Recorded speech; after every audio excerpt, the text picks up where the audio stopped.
In the next couple of days, we enter the realm of spiritual warfare. And the first rule of warfare is this: know your enemy. If you misidentify your enemy, you will waste ammunition on the wrong target. You will destroy relationships that should be preserved, and the true adversary will continue his work unopposed. Today, we push back the curtain and reveal the enemy. Good morning and welcome to Daily Flow. I am Henry Adesiji, your friend and companion on this platform.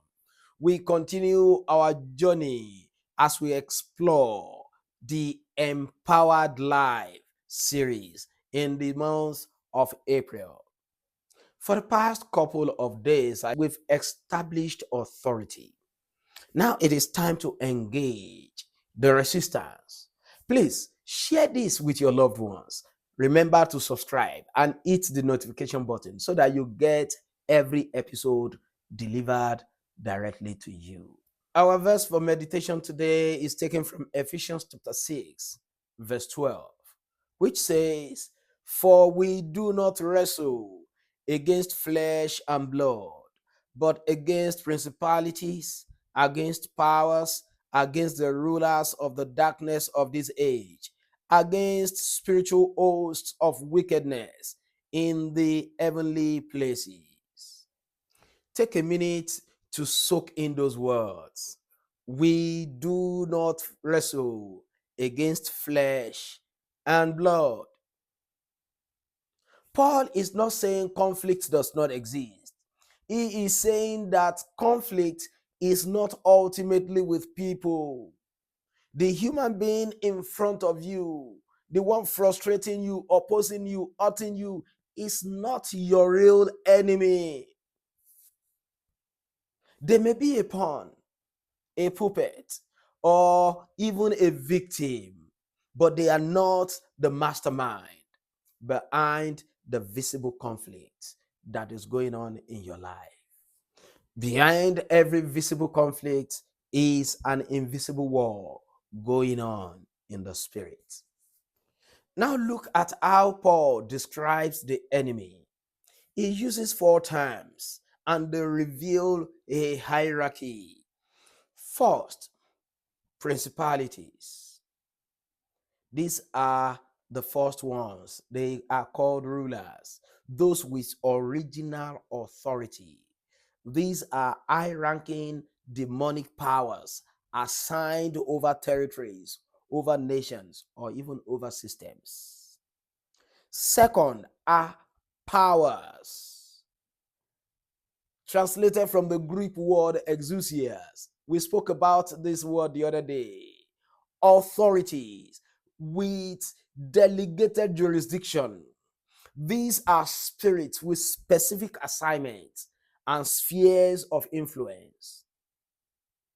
And the third one are rulers of the darkness of this age. The Greek word translated to this phrase literally means world rulers. These are spirits that shape the thinking, the culture, and the systems of the fallen world order. And the fourth, spiritual hosts of wickedness in heavenly places. This refers to the rank and file of demonic forces operating in the spiritual realm. Do you see what our verse for today is revealing? There is organization in the kingdom of darkness. There is structure. There is strategy. The enemy does not attack randomly. He assigns spirits to regions, to families, to individuals. He studies patterns. He exploits weaknesses, and he coordinates assaults. This is why the same arguments happen in families for generations. This is why certain sin patterns cluster in certain bloodlines. This is why some cities or nations seem perpetually trapped in specific patterns of darkness. It is not coincidence, it is assignment. In Daniel chapter 10, Daniel prayed and fasted for 21 days. Finally, an angel arrives and says something remarkable. He said, "From the first day you prayed, your words were heard, and I was sent. But the prince of the kingdom of Persia resisted me 21 days." The prince of Persia was not a human king. It was a demonic principality assigned over that nation at that time, powerful enough to delay an angelic messenger for 3 weeks. This is the reality of the unseen realm. There are battles happening over your prayers, over your city, over your family, over your business, over your health, over your children. And you know what? Most Christians have no idea. Now, see the application. The next time you are in conflict with someone, pause. Ask yourself, is this really about them, or is something else operating? When your spouse says something hurtful, is that really their heart? Or is there a spirit of division exploiting a moment of weakness? When your co-worker sabotages you, are they purely acting from their own will, or is there an assignment against your purpose? When you feel sudden irrational anger, fear, or despair, is that coming really from within you, or is something external pressing against your soul? I'm not saying humans bear no responsibility. We do. But we must learn to see the flesh and blood surface to the spiritual forces at work.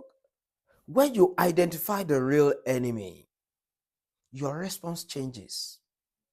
Instead of attacking the person, you pray for them.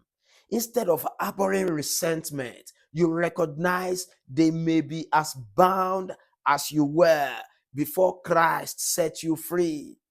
Instead of fighting in the flesh, you fight in the spirit. And when you fight the right enemy with the right weapons, you start winning battles that you used to lose. Our action steps today are to guide us as we engage the real enemy. 1. Reframe one current conflict through spiritual eyes today. Think of a conflict that you are currently in with a spouse, a co-worker, a family member, or even yourself. Now ask yourself, what might be operating behind all this? Is there a spirit of division, offense, accusation, or confusion at work? This does not excuse the person's behavior, but it shifts your primary target. You stop wrestling with flesh and blood and start addressing principalities as it should be. 2. Pray for the person, not just against them.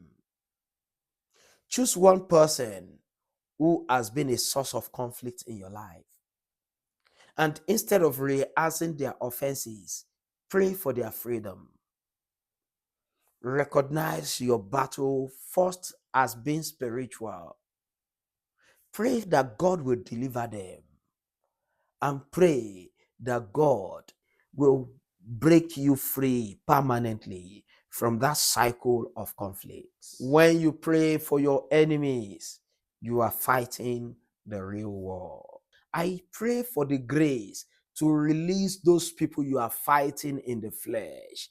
And I release to you the courage and the wisdom to pick up your weapons of the spirit against the true enemy. in the name of Jesus. Your season of ignorance is ended.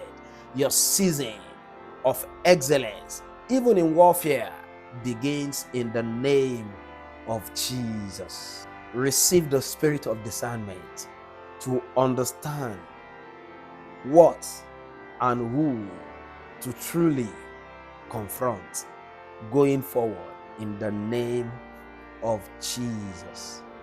I am Henry Adesiji, your friend and companion on this platform. I'll see you tomorrow.